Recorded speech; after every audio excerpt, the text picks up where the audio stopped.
एक साल में 2100% से अधिक का रिटर्न, यानी 22 गुना। इस स्टॉक ने तो एक साल में 5800% से अधिक का रिटर्न दिया है, यानी 1,59,00,000 इसने सिर्फ एक साल में बनाया है। आप सोच कर देखिए कितना बड़ा रकम होता है। अगर आप इस मौके का फायदा उठाने से चूक गए हैं तो कोई बात नहीं, आज मैं आपको सिर्फ एक नहीं 2 तरीकों की मदद से ऐसे ही हाई प्रॉफिट देने वाले स्टॉक की लिस्ट निकालना सिखाऊंगा, और साथ में ये वो स्टॉक होंगे जिसमें आगे भी इतना ही रिटर्न देने का पोटेंशियल है। और हाँ, दूसरा वाला तरीका ज्यादा बेटर है। चलिए बिना समय गंवाए शुरुआत करते हैं। सबसे पहले आपको सर्च बार पर चले जाना है, फिर टाइप कर देना है हाई रिटर्न स्टॉक धन और सर्च कर लेना है। उसके बाद इस पहली वाले लिंक पर क्लिक कर देना है। अब ये मत सोचना है कि लिस्ट आपके सामने आ गई तो यही वो लिस्ट है जिसकी मैं बात कर रहा हूँ। इसमें थोड़े से चेंजेस करने हैं, और वो क्या है, बस यहाँ आपको थोड़ा स्वाइप करना है और एक साल के रिटर्न वाले ऑप्शन पर आकर बारी बारी से 2 बार टैप कर देना है। अब ये देखिए, सबसे ऊपर जिस 5000% से अधिक के रिटर्न देने वाले स्टॉक की मैं बात कर रहा था वो यहाँ दिख गया।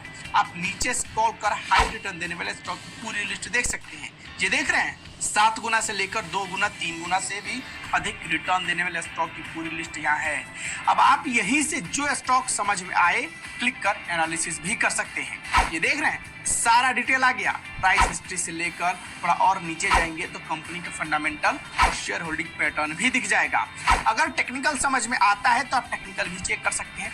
मतलब ये हुआ कि आप आसानी से स्टॉक की लिस्ट देखने के साथ साथ उसकी एनालिसिस भी एक ही जगह पर कर सकते हैं। ये सारे स्टॉक पोटेंशियल वाले हैं, ऐसे ही कोई नॉर्मल स्टॉक नहीं है। चलिए दूसरा वाला तरीका सीखते हैं। देखिए, मेरा एक चीज स्पष्ट मानना है, स्टॉक की कीमत कितनी भी हो फर्क नहीं पड़ता अगर वह अंडर वैल्यूड है, यानी उसमें पोटेंशियल है आगे और अधिक रिटर्न देने की।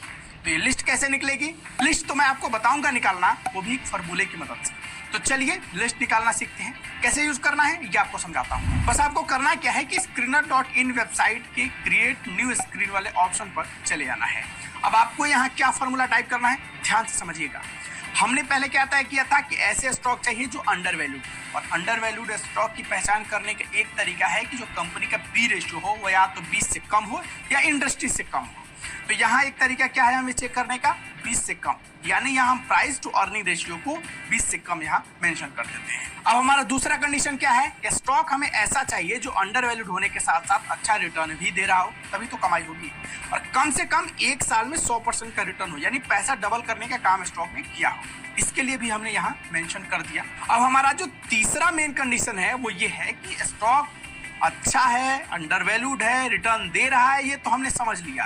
क्या कंपनी के सेल्स में कोई ग्रोथ है? भाई माल बिकेगा तभी तो कंपनी की कमाई होगी। ये तो एकदम बेसिक सा कंसेप्ट है। आप हम सब लोग जानते हैं कि कंपनी सामान बेचेगी, उसके सेल्स में ग्रोथ होगा, तभी वह कमाएगी, और जब कमाएगी तभी उसके स्टॉक में रिटर्न की गुंजाइश होगी। यानी अब हमें क्या चाहिए, कंपनी का जो सेल्स ग्रोथ हो वो एटलीस्ट 50% तो साल में बढ़ ही रहा हो मिनिमम, ज्यादा हो तो और बेहतर। ये देखिए, मैंने तीनों कंडीशन मेंशन कर दिया है। अब आपको यहाँ रन दिस क्वेरी पर क्लिक कर देना है। आपके सामने पूरी लिस्ट आ गई। अब ये देखिए, आपको यहाँ पी रेशियो दिख रहा है जो 20 से कम है। थोड़ा स्वाइप करेंगे तो आपको प्रॉफिट ग्रोथ और सेल्स ग्रोथ भी दिख जाएगा। दोनों 100% से अधिक यहाँ दिखेंगे। कुछ केसेस में आपका जो सेल्स ग्रोथ है वो 50% से अधिक दिखेगा, जैसा कि आपने अपने फॉर्मूले में मेंशन किया था। तो है ना कमाल की टेक्निक। तो जाइए इसे ट्राई कीजिए और अपने लिए एक बेस्ट स्टॉक निकालिए जो आपके पोर्टफोलियो के लिए भी बेस्ट हो। धीरे धीरे सारा तरीका मैं आपको लाइव सिखाऊंगा। अब आप सभी साथी के कुछ सवालों का जवाब दे देता हूं। एक साथी ने पूछा है कि डिलीवरी स्टॉक कितने दिनों तक होल्ड रख सकते हैं? तो इसका जवाब बेहद सिंपल है कि आपका जब तक मन करे आप डिलीवरी कैटेगरी में खरीदे गए स्टॉक को रख सकते हैं। सिर्फ इंट्राडे वाले स्टॉक को सेम डे बेचना होता है। अगर आप नहीं बेचते हैं तो खुद से ही सेल हो जाता है। इसलिए ये चीज क्लियर रखें। इसमें कोई डिलीवरी वाले स्टॉक में बाध्यता नहीं होती है कि आपको कल ही बेचना है, परसों बेचना है। आप अपने हिसाब से उसे लॉन्ग टर्म के लिए भी होल्ड कर रख सकते हैं। एक साथी स्क्रीनर में लॉजिक सिखाने की बात कर रहे हैं, उन्हें इस एपिसोड में भी एक लॉजिक सीखने को मिलेगा। And last one feedback for this episode, intraday से कमाई करने का कोई हैक बताइए। एक नहीं कई हैक है। इस टॉपिक पर पूरा शो बनेगा। जल्द आपके लिए एक वीडियो लाऊंगा। बस प्यार बनाए रहिए और आप अपने सवालों को फीडबैक के जरिए मुझ तक पहुंचाते रहिए। हम मार्केट सिखाने के साथ साथ आपके फीडबैक का भी सीधा जवाब आपको देंगे। हम साथ मिलकर मार्केट में ट्रेडिंग करना सीखेंगे और प्रॉफिट भी बढ़ाएंगे। अब मुझे आज के लिए इजाजत दीजिए। मिलते हैं नेक्स्ट एपिसोड में। वीडियो अच्छा लगा है लाइक करना मत भूलिएगा। धन्यवाद।